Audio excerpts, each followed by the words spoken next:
Guys, good afternoon po and welcome po again sa ating channel. So guys, oras naman po ng ating pagluluto.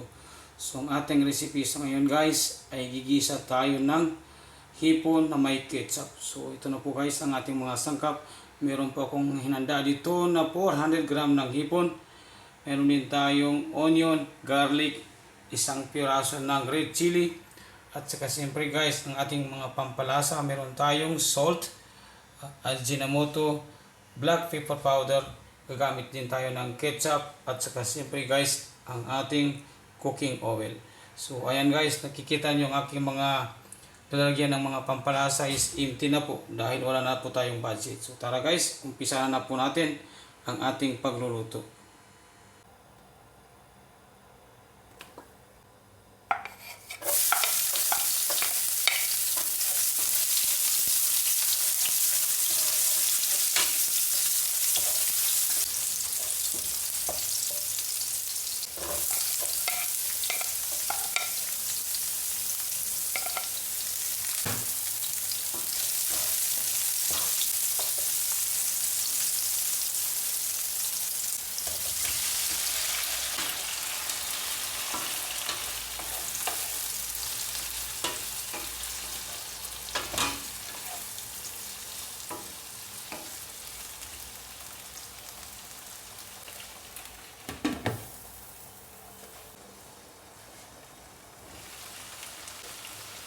Maglalagay tayo ng salt to taste.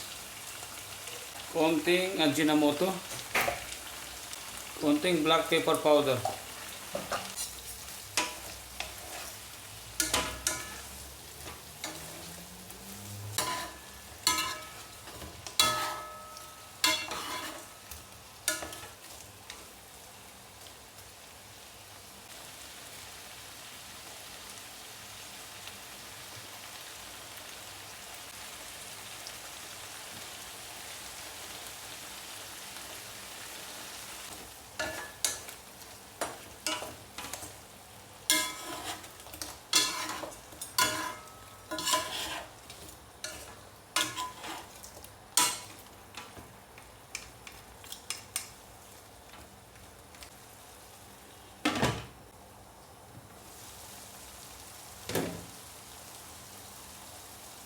Lagyan natin ng konting oyster sauce.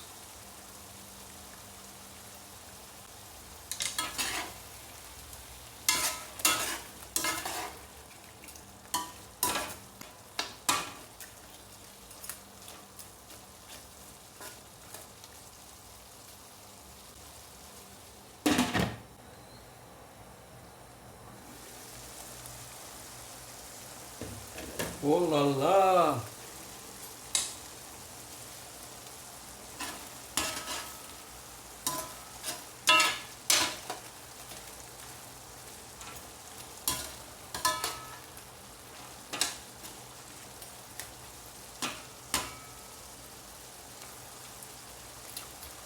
Panalo guys, panalo. 200%.